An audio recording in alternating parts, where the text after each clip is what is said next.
Amen. Sister Isay, salamat po sa song. I really feel the power of the song in my heart. Para po sa ating lahat this morning, I'd like to invite you to open your Bible to the book of Proverbs chapter 4. The book of Proverbs chapter 4, beginning with verse 23 to 27. The title of this message is Guard Your Heart. I'll be reading from the book of Proverbs 4:23 to 27 from the NIV version.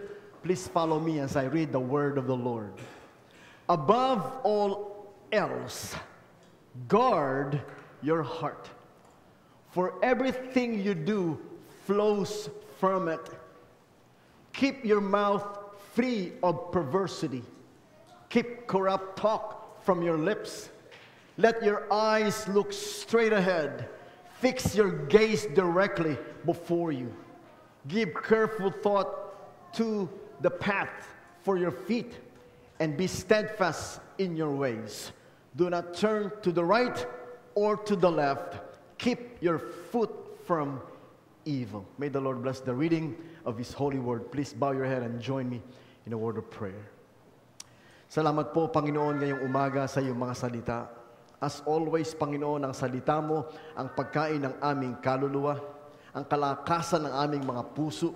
Ang mga salita mo, Panginoon, ang aming pong liwanag, ang aming inspirasyon. Please, God, open our hearts to your words. Open our minds to your word. Draw us closer to you. And we ask that you remove all obstacles this morning, that we may receive the bountiful blessings of your word. This is our prayer in Jesus' name. Amen and amen. Ngayon ko lang po narinig yung sharing ni Brother Boy that he's been battling this sickness for 7 years. 7 years. Try to imagine, mga kapatid, if you're battling lung cancer, prostate cancer, liver cancer. What does it do to your heart? That's the question. What does it do to your heart? Kaya po napakahalaga ito pong mga salitang ito ng Book of Proverbs.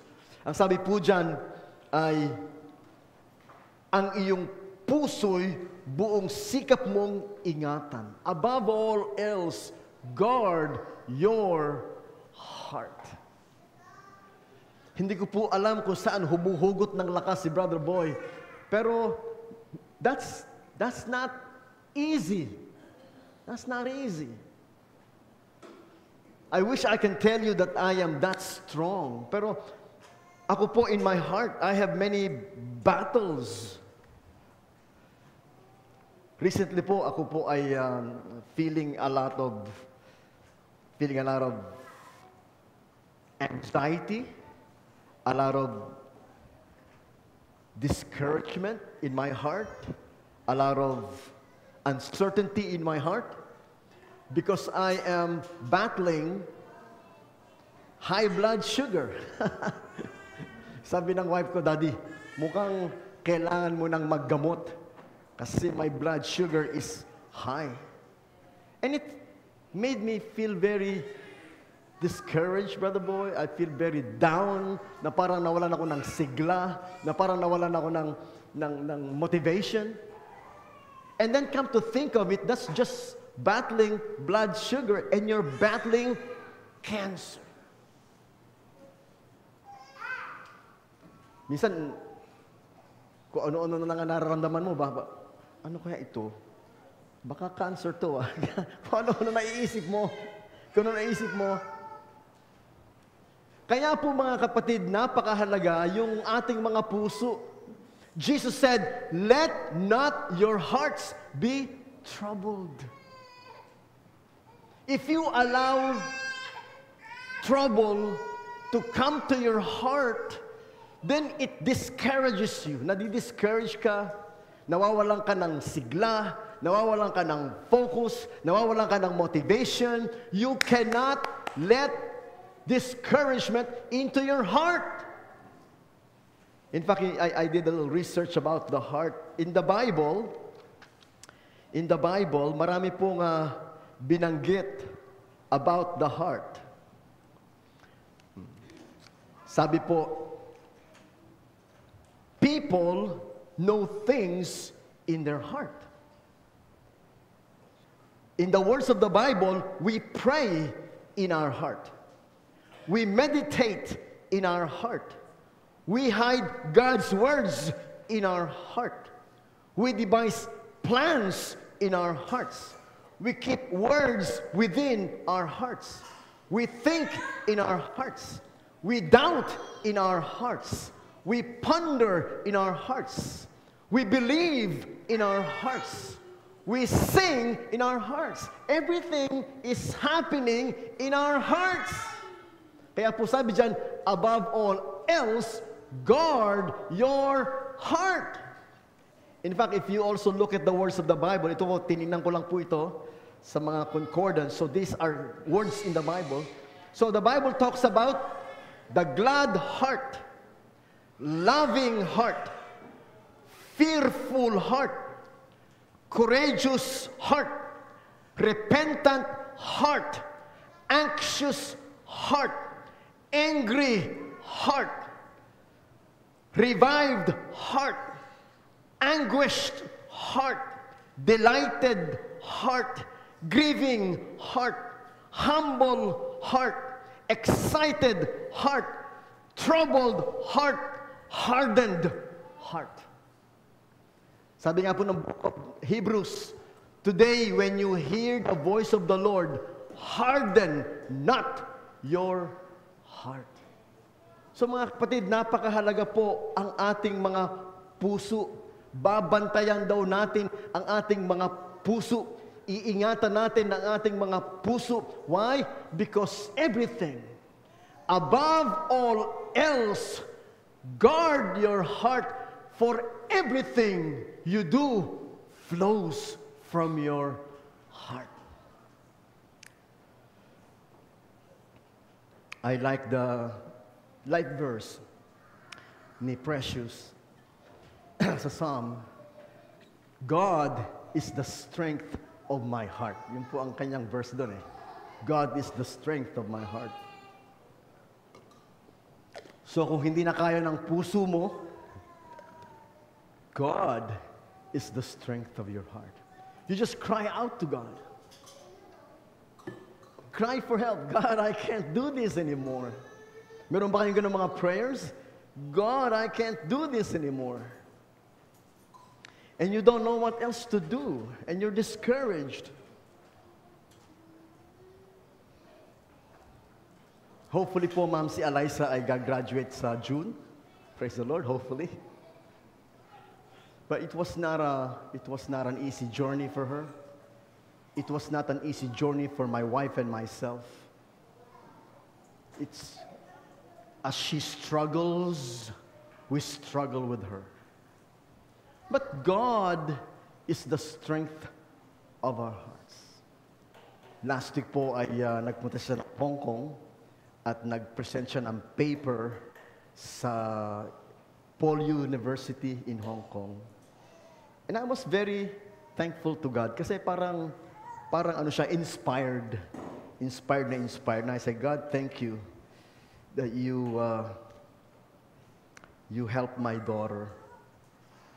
Kasi po, if you just rely on your ability to deal with all of the stress, with all of the struggles, sometimes parang wala ka ng energy in your heart.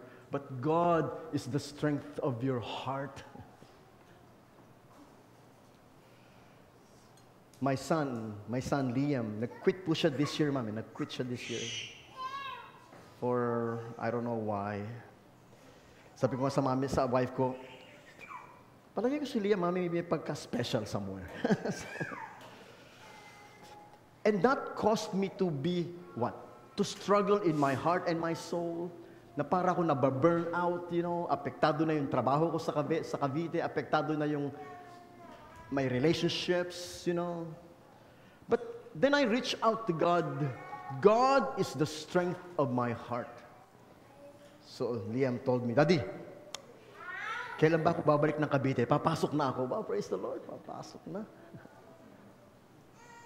Si Zoe naman po si Zoe, praise the Lord. Nagsisikap naman yung bata, kahit mag-isa lang siya sa Cavite. So mga kapatid, I don't know what you're dealing with. I don't know kung kasilala ng kay Brother Boy na talaga namang cancer o discouragement in my heart. I don't know what you're dealing with. The Bible is very clear. Above all else, more than anything, hindi po yung ating pong career, hindi po yung ating negosyo, hindi po yung ating trabaho, your heart. Kasi pag bumigay ang puso mo, bibigay lahat. Minsan ayaw mo na. Meron ganong kanta eh. Yung bang pagod na, yung ano bang kanta yung Sister Jojo na pagod na ang puso, na ang sabi, wala na akong maramdaman, wala na akong ibubuga, pagod na.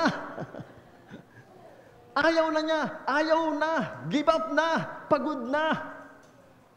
So hindi po natin pwedeng hayaan na mapagod ang ating mga puso, na mag-quit ang ating mga puso, na mag-alala ang ating mga puso. Jesus said, let not your heart be troubled. Believe in me, believe also in God. So mga kapatid, ano po ang antidote sa napapagod na puso? Ano ang antidote sa gusto nang mag-give up na puso? Ano ang antidote sa mga pusong sugatan na hindi na maka-move on, you know? They cannot take another step. Jesus said, believe in God, believe also in me. Paano po nating maiingatan ang ating mga puso? We need that. I need that. We all need that. Ano ang dapat nating gawin para hindi bumigay ang ating mga puso? Napakaganda po ng aming lesson sa Sunday School this morning about memory verse. Natutuwa po ako kay Sister Baby. Talaga naman, Sister Baby, sa edad niyang yan, and ang galing nagme-memorize ng Bible, mapapahiya ang mga Sunday School ng young people. If I hid God's Word in my heart. So mga kapatid, paano natin mababantayan ang ating mga puso? Magtago daw tayo ng salita ng Diyos sa ating mga puso. Memorize the Word of God. Feed on the Word of God. Strengthen your heart with the Word of God. That's the only way, mga kapatid, na mababantayan natin ang ating mga puso sa pamamagitan po ng pagpupuno ng Word of God sa ating mga puso. Mahalaga po yun, yung pong pagme-memorize ng Bible, pagbabasa ng Bible, pagme-meditate ng Bible, sapagkat pwede pong maagaw ng kaaway ang ating mga puso. In fact, kanina po ang memory verse natin, John 14:21. Oh, yan. Sino daw po ang tunay na nagmamahal kay Jesus? Sino ang tunay na ang puso nila ay na kay Jesus? Let me tell you who. Yung mga tao na sumusunod sa kanyang mga salita. Who is it that loves Jesus? He that listens and obeys the words of Jesus. And if the word of Jesus is in your heart, ladies and gentlemen, your heart is strong. Yan. Whoever has my commands and obeys them, it is he, the one who loves me. And he who loves me is loved by my Father, and I too will love him and show myself to him. Beautiful, beautiful memory verse. Kaya nga mga kapatid, paano nating mababantayan ang ating mga puso? Tagalog po. Puso mo'y buong sikap mong ingatan. San mo po ba ine-expose ang puso mo? Paano daw po bang malalaman, mga kapatid, yung laman ng puso mo. Let me tell you this. What you love, you spend most of your time with. Ulitin ko po. What you love, you spend most of your time with. So kung kayo po ay laging nag-games, that's what you love. Di po ba, ma'am? Lagi ka na lang nagagaganon. That's what you love. Nauubos ang oras mo kagaganon. O kung ikay laging nanonood ng Netflix, naku, minsan po may marathon na tinatawag. Marathon po ba ng hanggang madaling araw, nauubos yung... Sino po sa inyo may Netflix? Sino po sa inyo ang nakaka-16 na episode sa isang gabi? Ng mga Korean novela. Oh, let me tell you this. That's what you love. Iba naman po sa atin, what you love is really puro gala. Oh, gimmick, gala, kain. Yan ang what you love. What about the Word of God? How much you love the Word of God? Sometimes ako po medyo parang nabibigla lang na may mga Christian na walang Bible. I cannot understand that, Chairman. If you ask me, to be honest with you, I probably have more than 30 Bibles. Mahilig po ako magkolekta ng Bibles eh. Big Bibles like this. I have more than 30 of this Bibles, different kinds. And I love Bibles. I collect them. There is nothing more important to me than the Bible because the Bible is the Word of God. And I have them in my phone too. Oh, 1, 2, 3, 4, 5, 6, 7, 8, 9. I have 9 translations of the Bible in my phone. That tells you how much I love the Bible, the Word of God. Thy Word is a lamp unto my feet and a light unto my path. The Bible, the Word of God. What about you? How many of you ang nakabasa ng Bible from cover to cover? How many of you natapos nyo na kahit buong New Testament? Meron nga po akong kakwentuhan. Matagal na po siya sa church, siguro mga 10 years. Ang tanong ko sa kanya, ilang books na ng Bible ang nabasa mo? Sabi niya, wala pa, pastor. Hindi po man lang nabasa yung buong Book of John? Hindi pa, pastor. Eh ano lang ginagawa mo? Minsan, pastor, babasa ako dito, minsan babasa ako doon, walang natapos basahin. How can you prove to us, to the Lord, that you love His Word, hindi mo naman binabasa? Si Eliza, when she was young, mahilig po siya magbasa eh. Nabasa niya siguro yung lahat ng mga Wimpy Kids. Alam niyo ba yun, yung mga Wimpy Kids na mga books? May collection siya noon, Wimpy Kids. Nabasa niya lahat. Meron po akong kilala, yung mga novel ng Harry Potter. Harry Potter, lahat ng Harry Potter, nabasa niya lahat. In fact, may nagbigay sa wife ko na isang Harry Potter, ganyang kakapal. Harry Potter, ang kapal pala noon. And the Sorcerer's Stone, ata ang pangmagat niya. Binigay sa kanya. Nung makita ko, kinuha ko na sa kanya. Sabi ko, akin na yan. Sabi niya, bakit? Babasahin ko yan. Sabi ko sa kanya, wala kang karapatang magbasa niyan kung hindi ka magbabasa ng Bible. I mean, babasahin mo Harry Potter, hindi ka magbabasa ng Bible? So I bought my wife 2 Bibles. And I took the Harry Potter away. I-donate ko doon sa library namin sa school. Nandun na yung kanyang Harry Potter. Because how do you have time for Harry Potter and you have no time for the Word of God? What can Harry Potter give to you that you cannot get from the Word of God?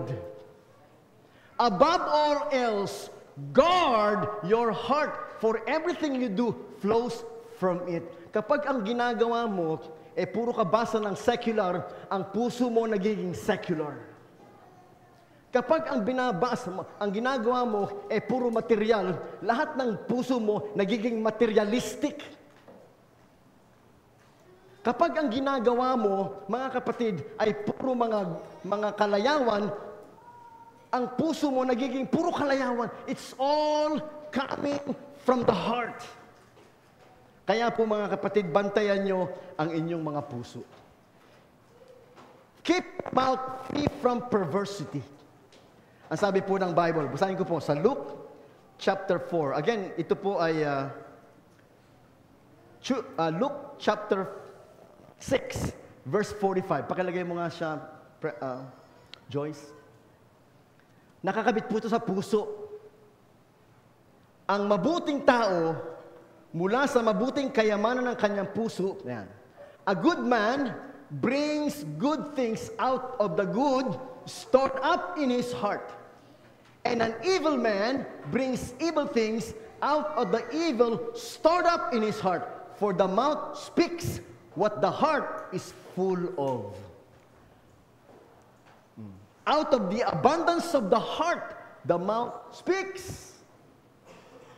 Kaya po yung mga batang walang ginawa kundi magmura, magmura, magmura. Yun po ang laman ng puso nila nag-overflow lang. Grabe magmura ang mga bata ngayon. Kahit po sa internet, kahit po sa mga social media, kahit po sa mga puro mura ng mga kabataan. Grabe mga kikilabutan ka. Out of the fullness of the heart, the mouth speaks.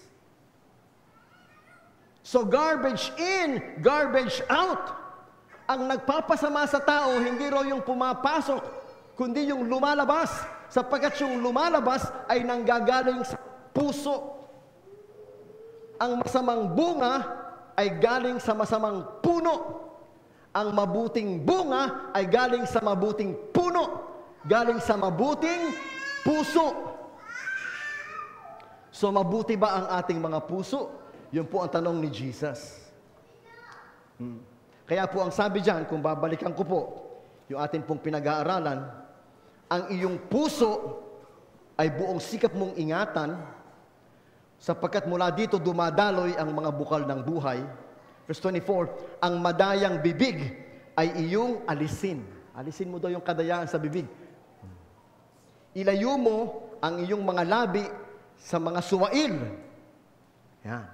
So mga kapatid, yung nanggagaling sa bibig, nanggagaling yan sa puso. Kaya iwaksin natin yung mga hindi magandang nasa bibig sa pamamagitan ng pag-iingat ng inyong puso. Verse 25, let your eyes look straight ahead. Look unto Jesus, the author and the finisher of your faith. That's what you do.